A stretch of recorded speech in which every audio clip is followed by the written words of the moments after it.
अमन की भाषा से ब्रह्मोस्त्र की भाषा तक। नमस्कार, इंडिया न्यूज का डिजिटल प्लेटफॉर्म देखना शुरू कर चुके हैं आप और आपके साथ मैं खुश शगुन सिंह। न्यू इंडिया की पाकिस्तान पॉलिसी में रेडिकल बदलाव दर्शाता है। ये बदलाव दृढ़ है, संकल्पबद्ध है, ऐतिहासिक है और बदला लेने के लिए तैयार खड़ा दिखता है। इस बदलाव से भारत ने दक्षिण एशिया में अपनी मजबूत विदेश और रक्षा नीति का बुलंद आगाज कर दिया है। ये बदलाव दुश्मन को साफ संदेश देता है, अगर वहां से गोली चली तो यहाँ से गोला चलेगा। दरअसल पहलगाम आतंकी हमला हुआ और उसमें 26 हमारे निर्दोष लोग मारे गए। इसके बाद क्या कुछ तस्वीरें हुई, कैसा माहौल देखा, ये हम सब ने देखा। लेकिन इस हमले के बाद भारत और पाकिस्तान के बीच में जो डायनामिक्स थी वो पूरी तरीके से बदल गई। कैसे? आज मैं आपको इस वीडियो में शुरुआत से लेकर अंत तक समझाऊंगी। अमन की भाषा से ब्रह्मोस्त्र की भाषा, ये भारत की थ्योरी पाकिस्तान नीति में शांति और कूटनीति यानी अमन की आशा से प्रचंड सैन्य ताकत और घातक कार्रवाई यानी ब्रह्मोस्त्र की भाषा की ओर रणनीतिक बदलाव को रेखांकित करता है। अब कैसे? देखिए, शुरुआत से ही यानी 1947 से ही भारत और पाकिस्तान के बीच के जो रिश्ते थे वो हम सभी ने देखे। पाकिस्तान कैसे हमेशा से भारत को धोखा देता हुआ आया है। चाहे 1999 में जब हमारे प्रधानमंत्री वाजपेयी पाकिस्तान में गए थे, लाहौर में बस पे उनकी हमला हुआ, ये भी हमने देखा। 2001 में हमारी संसद पर हमला हुआ, वो भी हमने देखा। और उसके बाद सिलसिलेवार तरीके से पाकिस्तान भारत पर धोखा देता गया, भारत को धोखा देता गया, हमारे पीठ पर वो खंजर घोंपता गया। आपको मुंबई हमला भी याद होगा, जब पाकिस्तान ने किस तरीके से आतंकवादियों को पनाह दिया और हमारे ऊपर एक बार फिर से खंजर घोंपा। उसके बाद लगातार ये चीज होती गई।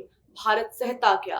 पाकिस्तान को बार बार भारत ने ये चेतावनी दी कि भैया रुक जाओ, लेकिन पाकिस्तान कभी नहीं रुका। पाकिस्तान ने हर बार आतंकवादियों को पनाह दी और हमारी पीठ पर खंजर घोंपने का काम किया।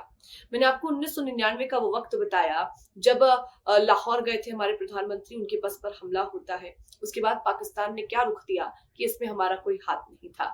2001 में संसद पर हमला हुआ, 2008 में वो किस तरीके से आतंकी वारदातों को अंजाम दिया गया, 26/11 का वो हमला, वो भी हम सभी को याद है। और उसके बाद से भारत जो अमन की भाषा है वो धीरे धीरे भूलने की कोशिश कर रहा था। एक बार फिर से ऐसा दौर आया कि अमन की भाषा की तरफ एक बार फिर से पाकिस्तान और भारत के बीच के जो रिश्ते थे वो ठीक होने शुरू हुए, मेंडअप होना शुरू हुआ। लेकिन फिर हुआ पुलवामा अटैक, उससे पहले उरी का अटैक हुआ। उसके बाद भारत ने पाकिस्तान को फिर से चांस दिया। उरी में जब अटैक हुआ हमने सर्जिकल स्ट्राइक की। उसके बाद जब पुलवामा अटैक हुआ हमने एयर स्ट्राइक की। फिर भी हमने बार बार कोशिश की कि पाकिस्तान के साथ जो रिश्ते हैं वो ज्यादा खराब नहीं हो, हमारे जो रिश्ते हैं एटलीस्ट ऐसे पॉइंट पर रहें कि बातचीत तक हमारी होती रहे। लेकिन जब पहलगाम आतंकी हमला हुआ, पूरा देश दहल गया, सभी लोगों में गुस्सा बिल्कुल हाई लेवल पर पहुंच गया। और देखिए इस हमले की टाइमिंग, ये हमला तब हुआ जब जिंडी वेंस हमारे देश घूमने के लिए आए थे। प्रधानमंत्री नरेंद्र मोदी सऊदी अरब के दौरे पर थे।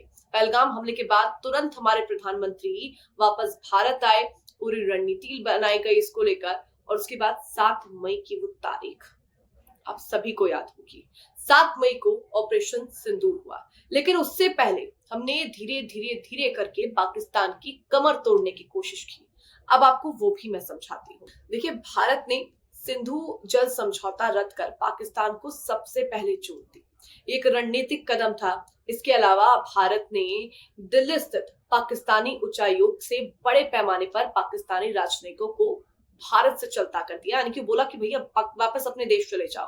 अटारी वाघा बॉर्डर बंद कर दिया गया, पाकिस्तानी नागरिकों का वीजा रद्द किया और उसके साथ ही उनको वापस पाकिस्तान भेज दिया गया। उसके बाद सैन्य कार्रवाई की बारी आई, जो कि शांति से शक्ति का प्रतीक था। भारत ने तत्कालिक यहाँ पर कदम उठाए थे। भारत ने असली कदम उठाया 7 मई 2025 की रात को। पहलगाम हमले के लिए जिम्मेदार आतंकियों के सर्वनाश के लिए भारत ने ऑपरेशन सिंदूर लॉन्च किया और इसमें 9 आतंकी ठिकानों, जी हाँ, 9 आतंकी ठिकानों को नष्ट किया। इस ऑपरेशन में भारत ने ब्रह्मोस मिसाइल का इस्तेमाल किया। ब्रह्मोस मिसाइल ने पाकिस्तान के बहलावलपुर में स्थित जो मरकज सुभान अल्लाह मस्जिद था उसको नष्ट कर दिया, उसको तबाह कर दिया। ये मस्जिद आतंकी संगठन जैश ए मोहम्मद का ट्रेनिंग ग्राउंड था। इस ब्रह्मोस मिसाइल ने पाकिस्तान के बहलावलपुर में स्थित मरकज सुभान अल्लाह मस्जिद को तहस नहस कर दिया। ये मस्जिद आतंकी संगठन जैश ए मोहम्मद का ट्रेनिंग सेंटर था, जैसे कि मैंने आपको बताया। और उसके बाद आतंकी मौलाना मसूद अजहर, ये नाम आपने बाकायदा सुना होगा, उसके 10 रिश्तेदारों को मार गिराया गया। यानी भारत ने अमन की आशा, अमन की भाषा से शांति केंद्रित दृष्टिकोण को छोड़कर सैन्य और कूटनीतिक दबाव पर जोर दिया। और इससे आप समझे कि किस तरीके से ये न्यू इंडिया की भाषा थी कि अगर उधर से गोली चलेगी तो इधर से गोला चलेगा। और एक बार फिर से पाकिस्तान को धोखा देने की पेरिश यहीं पे खत्म नहीं होती है, जिसने भारत और पाकिस्तान की डायनामिक्स को बदल दिया। पहलगाम हमला हुआ, भारत ने उसका बदला लिया, ऑपरेशन सिंदूर लिया गया। फिर पाकिस्तान की ओर से ये बोला गया कि भैया हमसे अब सहन नहीं हो रहा है, सीज फायर करना चाहते हैं, सीज फायर का ऐलान करना चाहते हैं। फोन पर बातचीत हुई, सीज फायर का ऐलान हुआ, लेकिन रात होते होते पाकिस्तान ने फिर से खंजर घोंप दिया। सीज फायर का उल्लंघन पाकिस्तान की ओर से किया गया। हालांकि सुबह होते होते स्थिति थोड़ी सी सामान्य हुई, लेकिन इसमें सबसे बड़ा रोल ये था कि एक तरफ अमन की आशा हम देखते ही थे कि पाकिस्तान की ओर से फिर से चीजें खराब होनी शुरू हो जाती थी। आर्टिकल 370 हटा तो जम्मू कश्मीर के अंदर शांति देखी गई, लेकिन फिर पुलवामा अटैक किया गया, उसके बाद पहलगाम आतंकी हमला हुआ। यानी पाकिस्तान कभी भी जो डायनामिक्स है उसको सुधरते हुए देखना नहीं चाहता था, जिसका अब न्यू इंडिया करारा जवाब देता गया है। और बार बार प्रेस कॉन्फ्रेंस जो भारत की तरफ से की जा रही है उसमें एक बात क्लियर कही जा रही है कि अगर पाकिस्तान की ओर से फिर से ऐसी हरकत हुई तो हम एक नहीं, दो नहीं, बल्कि बार बार इस तरह के ऑपरेशंस चलाते रहेंगे, चाहे एयर स्ट्राइक हो, सर्जिकल स्ट्राइक हो, या फिर ऑपरेशन सिंदूर, जिसने इन दोनों स्ट्राइक को पीछे छोड़ दिया और यहाँ पर आतंकिस्तान की कमर पूरी तरीके से तोड़ दी। फिलहाल आपकी इसको लेकर क्या राय है, मुझे कमेंट सेक्शन में जरूर बताइएगा।